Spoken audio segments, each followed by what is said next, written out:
Salam dan bahagia. Bapak Ibu guru yang hebat, saya Friska Prautami Dewi, calon guru penggerak angkatan 7 dari Kabupaten Klaten akan memaparkan koneksi antar materi, kesimpulan, dan refleksi dari modul 1.1.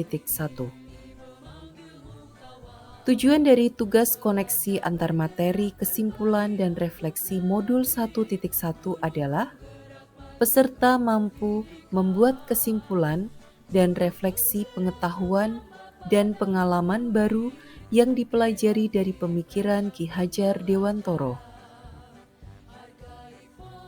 Dalam membuat kesimpulan dan refleksi, paparan berikut ini mengacu pada 1.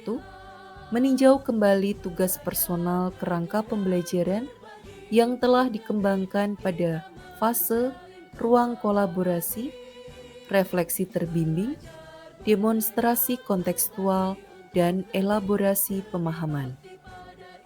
2.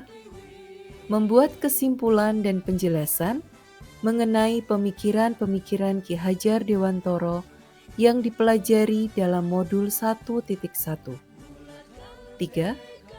Membuat sebuah refleksi dari pengetahuan dan pengalaman baru yang diperoleh dalam modul dan perubahan diri yang dialami dan akan dipraktekkan di sekolah maupun kelas.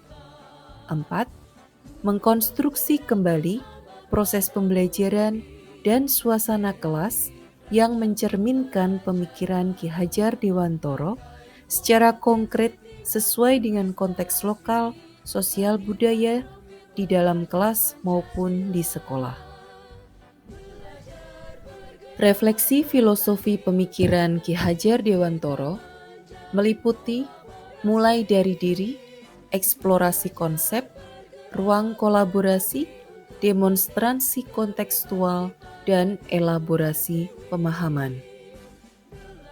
Pada fase mulai dari diri, saya mendapat tugas individu untuk membuat refleksi diri tentang pemikiran Ki Hajar Dewantoro, harapan, serta ekspektasi setelah belajar modul tersebut.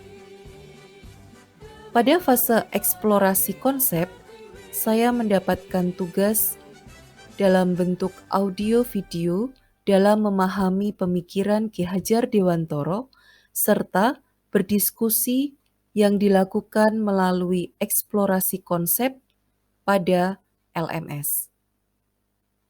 Pada ruang kolaborasi, kegiatan yang dilakukan adalah diskusi kelompok melalui ruang diskusi virtual, serta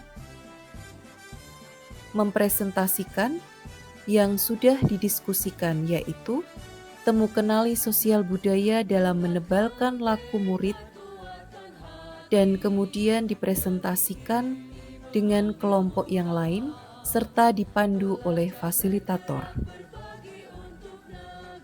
Pada demonstrasi kontekstual, dilakukan pemenuhan tugas dalam membuat karya sebagai bentuk kontekstual pemahaman terhadap pemikiran-pemikiran Ki Hajar Dewantoro. Dan fase yang terakhir adalah elaborasi pemahaman. Pada kegiatan ini, diskusi dilakukan secara virtual bersama-sama dengan teman-teman CGP lainnya dan didampingi oleh instruktur yang mengangkat tema refleksi pemikiran Ki Hajar Dewantoro. Kesimpulan pada pemikiran Ki Hajar Dewantoro meliputi konsep menuntun, konsep merdeka, konsep kodrat alam dan kodrat zaman, budi pekerti, pemahaman pendidikan yang berhamba pada anak. Pada konsep menuntun, Ki Hajar Dewantoro menuangkan bahwa pendidikan memiliki tujuan menuntun segala kodrat yang ada pada anak-anak, agar mereka dapat mencapai keselamatan dan kebahagiaan yang setinggi-tingginya, baik sebagai manusia maupun sebagai anggota masyarakat. Oleh sebab itu, pendidik hanya dapat menuntun tumbuh atau hidupnya kekuatan kodrat yang ada pada anak-anak, agar dapat memperbaiki lakunya dan tumbuh kekuatan kodrat anak. Pada konsep menuntun ini, Ki Hajar Dewantara memperjelas melalui trilogi pendidikan, yaitu ing ngarsa sung tulodo, ing madya mangunkarsa, dan tutwuri handayani. Ki Hajar Dewantara mengibaratkan peran pendidik sebagai seorang petani atau tukang kebun. Anak-anak diibaratkan sebagai biji tumbuhan yang disemai dan ditanam oleh petani atau tukang kebun di lahan yang telah disediakan. Seorang petani hanya dapat mengusahakan perhatian dan perawatannya agar biji yang ditanam menjadi tumbuhan yang berkualitas tanpa mengubah kodrat biji tersebut. Pada konsep merdeka, yang dimaksud pengajaran dan pendidikan yang berguna untuk peri kehidupan bersama adalah memerdekakan manusia sebagai bagian dari persatuan rakyat. Manusia merdeka adalah manusia yang hidupnya lahir atau batin tidak tergantung pada orang lain, akan tetapi bersandar atas kekuatan sendiri.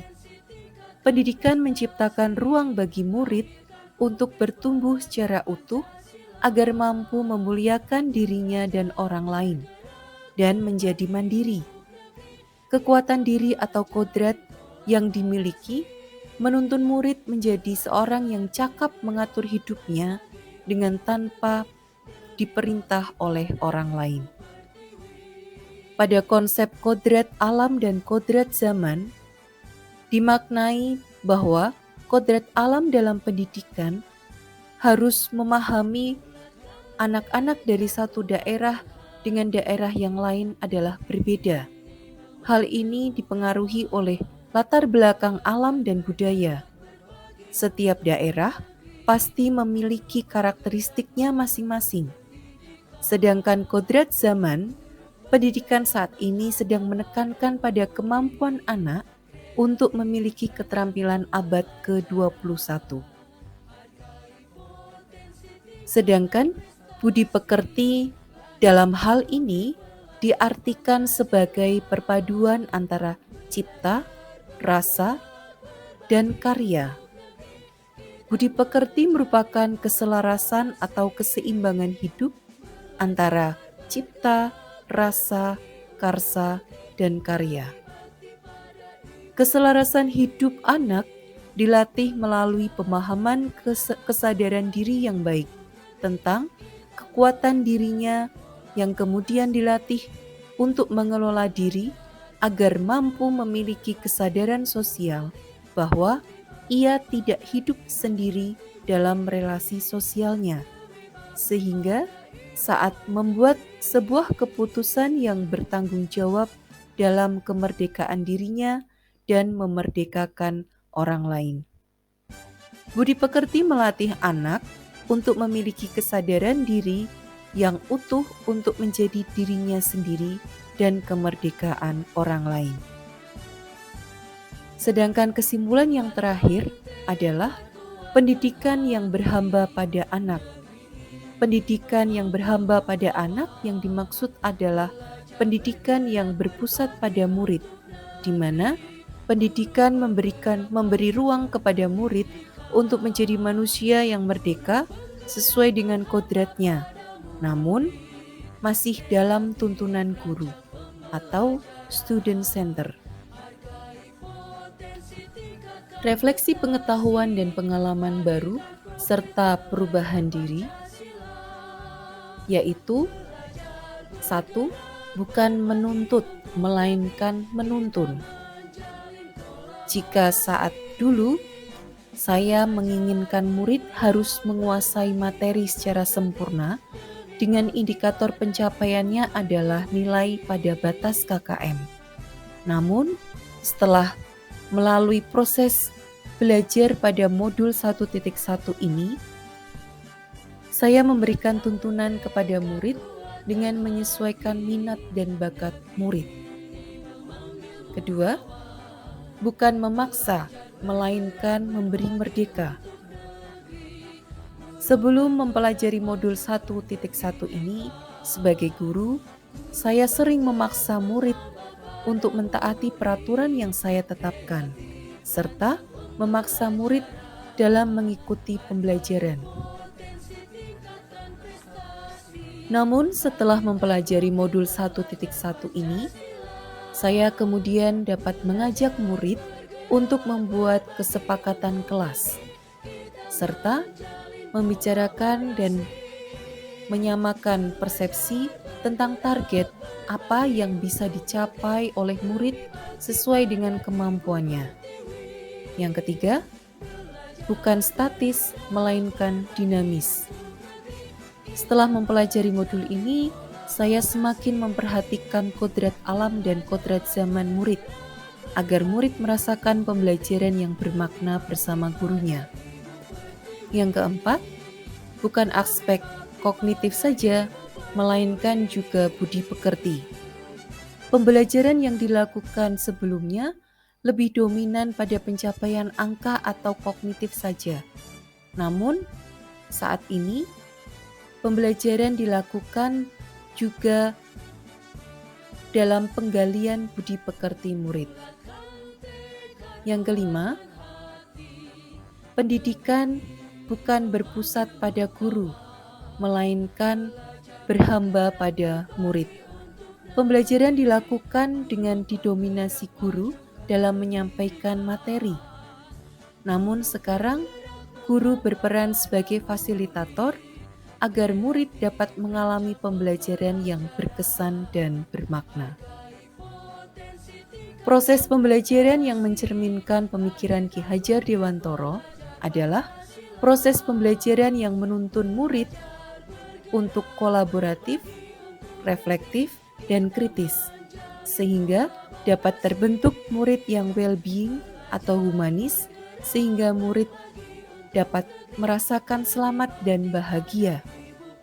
Sedangkan contoh pembelajaran yang dimaksud adalah pembelajaran dengan pendekatan proyek maupun berbasis masalah. Demikian pemaparan koneksi antar materi, kesimpulan dan refleksi tentang pemikiran filosofi Ki Hajar Dewantara yang dapat saya berikan. Semoga apa yang sudah saya sampaikan dapat bermanfaat bagi Bapak Ibu Guru semua. Salam dan bahagia selalu.